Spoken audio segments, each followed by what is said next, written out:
Okay, so welcome to episode 2 of the summary course for weeks 1 to 6 of MN204. So as I said, I can't remember what questions were coming up, so don't try and read too much into this. This is a summary of these topics. So the first thing to remember is what is information systems, what are management information systems about. So information systems is about the interaction of people, processes and technology. So it's really important to remember it's not just about the hardware or the software. It's about the processes that businesses, organizations use and the people that use them. So, an information system involves a process, people, and technology. So around people, we've got kind of things like ethics, privacy, social media, environment, economic consequences such as job losses. So the processes, if you think of the functional areas of information systems, we've got risk, business process improvement, business process re-engineering, value chain, enterprise resource planning, supply chain management, CRM. So some of those cross over to the second part of the course, and I'm not going to talk about them today. And then, the hardware, software, networking, cloud data and information. And one of the things I said during the course was that I wasn't really going to focus on these as specific question areas in the exam. So while having an awareness of, hardware and software, so that we covered in week 2 or 3 is useful for questions. It won't be specific questions. However, we will talk about, how software is deployed in companies in the next few minutes. And, what the topics that I'm going to cover today are all examinable, as well as the other things in the notes in the book and in the readings. So, another thing to think about is Web 2.0, which is the idea is that we've kind of got this interactive two-way web. So other issues at the heart of it, high-level issues, the idea of globalization, open innovation, security, social computing, artificial intelligence. So, they're right at the interface of all these things at the center of it. So, important thing is, we have these, different levels of information systems in organizations. And these are really useful because it tells you, what a functional area information system is, what a transaction processing system, enterprise resource planning, expert systems, supply chain management, and we've got examples. So, if you want to show that you understand something, this is a really good reference sheet to have printed out, and as you go through different parts of the course, think, that's an example of a functional area information system. What's really important to remember is that every company is now a technology company. So marketing uses social media, genomics uses big data analysis. We've got cars, we're talking about autonomous vehicles, that are basically driven by computers. Agriculture, there's a farmer programming his GPS before doing his spraying. Retail, online, stuff like Amazon.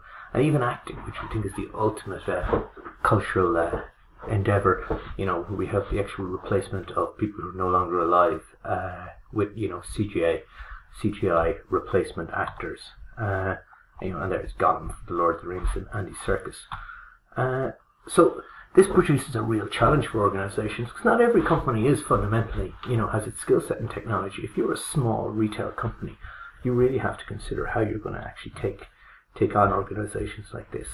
So, you have to think about the strategies that are necessary. So it'll be things like geofencing, preventing people from, from showrooming, from going into your shop, checking stuff up and then buying it online, a clicks and mortar strategy, try and buy, price competition. So you need to have, organizations must have strategies that will enable them to compete with online competitors. They can't put their head in the sand and pretend they don't exist. So one thing then that's really important as part of that is this idea of business information technology alignment. So the idea is that, the tight integration of the IT function with the organization's strategy, mission and goals. So that's the whole idea, is that we move away from this idea of fancy technology as a toy, as something to experiment with, as something that is actually coupled with the organization's strategy. That doesn't say that strategy dictates what IT and IS you require.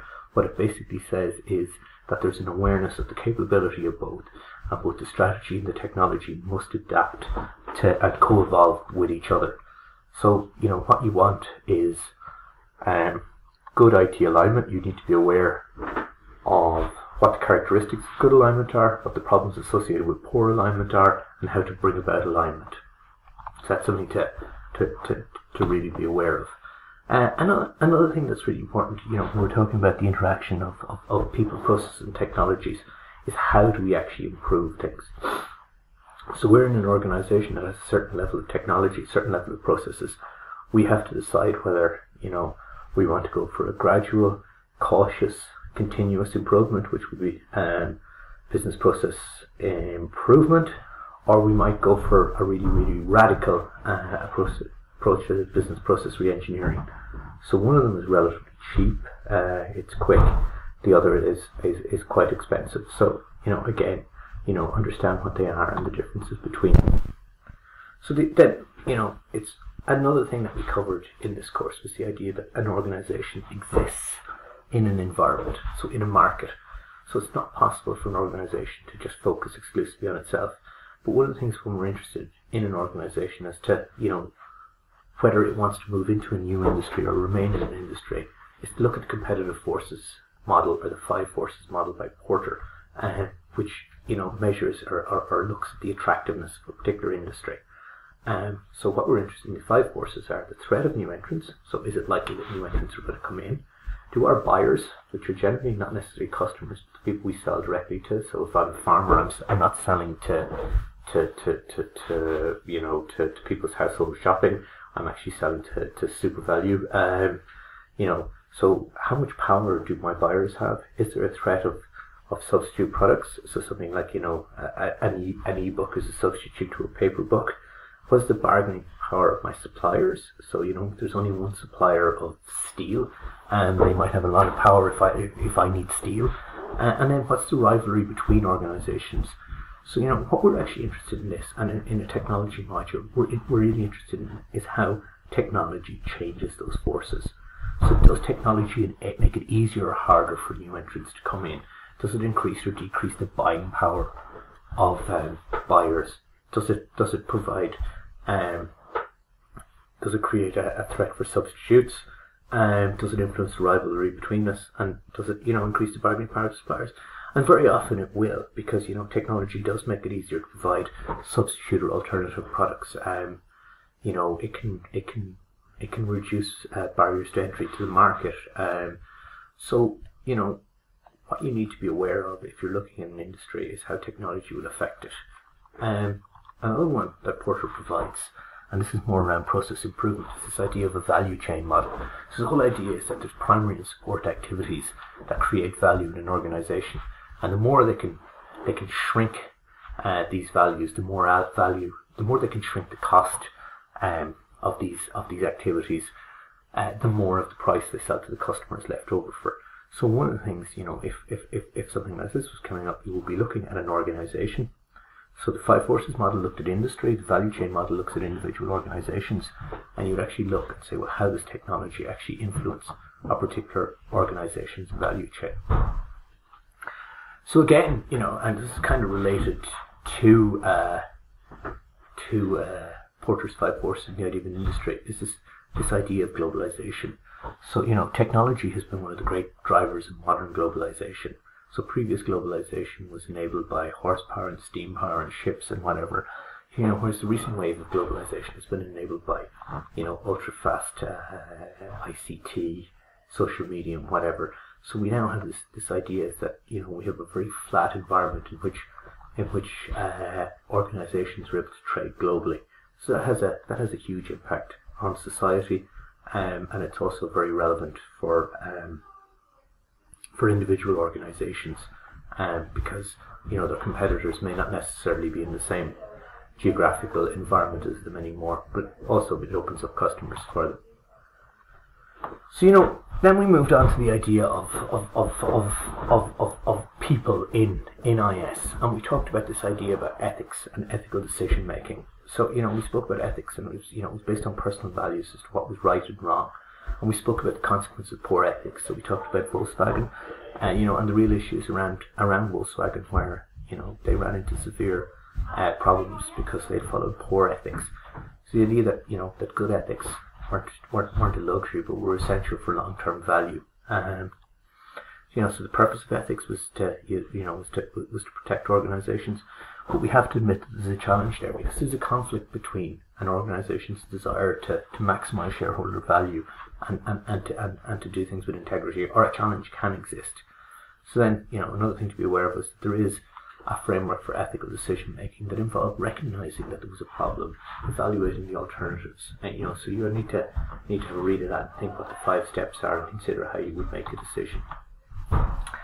So also, and on a very related topic, was this idea of privacy, and this is something that will impact all of us now, and it's become a huge issue in the news at the moment with GDPR. It's this idea that the EU is bringing in a kind of a single regime for data protection that's supposedly giving people ownership of their own privacy. So something to be aware of is different people care to different degrees about their privacy. So that's the idea, is that some people have a high level of privacy salience. They think their privacy is very important. There's also, why should you care? What difference does it make what other people think of you? We're supposed to live in an open, tolerant society. Well, if you're going for a job, you might be concerned what people know about you, but also, you might be subject to identity theft. So there's all sorts of problems. So, every time we use Google, we leave a footprint behind. Every site we visit, every video we've watched. If we use maps, they know where you've been, and that can get you into trouble sometimes. What you write, so everything is there. They'll find out other stuff about your browsing, and where you've been and where you plan to be. Credit cards, all this sort of information is there. Recently, a friend of mine was doing a parody, and he looked up an old Foster and Allen video where the guys were singing in their iron jumpers. And he said he hasn't been able to go back on YouTube since, because they keep recommending country and western and traditional music songs, which is kind of a bit strange for a guy who's more into rap and hip hop. So this is, people have a right to be concerned that the state may be watching them, or organizations may have more information on them than they would like. So it's really important to understand what the risks to your privacy are and how you can actually protect yourself. So, when it comes to privacy within organizations, organizations have rights to monitor what people are doing, but it's really important that they have, an explicit, well-worded policy where people are really clear on what is being monitored and not being monitored. The reality is most people, when they join an organization, they sign up to a monitoring policy of some sort that says that they won't look at, pornographic websites, or go on dating ones or gambling sites or whatever. And if they violate that, then they have violated their conditions of employment, and they could be fired for it. We had an example in class where we described how the head of one of the banks was fired for being on escort websites. But it is important that these policies are explicit and that they're signed and that you can't change them without people's consent. One of the main reasons why organizations are very concerned about what individual people do is they can actually open an organization up to a series of threats. So this slide isn't actually working according to plan. So if you just bear with me for 1 second.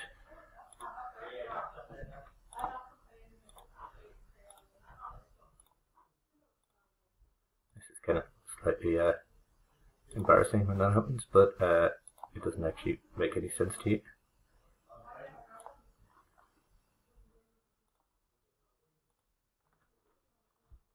So, organizations face threats from natural disasters, man-made disasters. There's hardware, problems.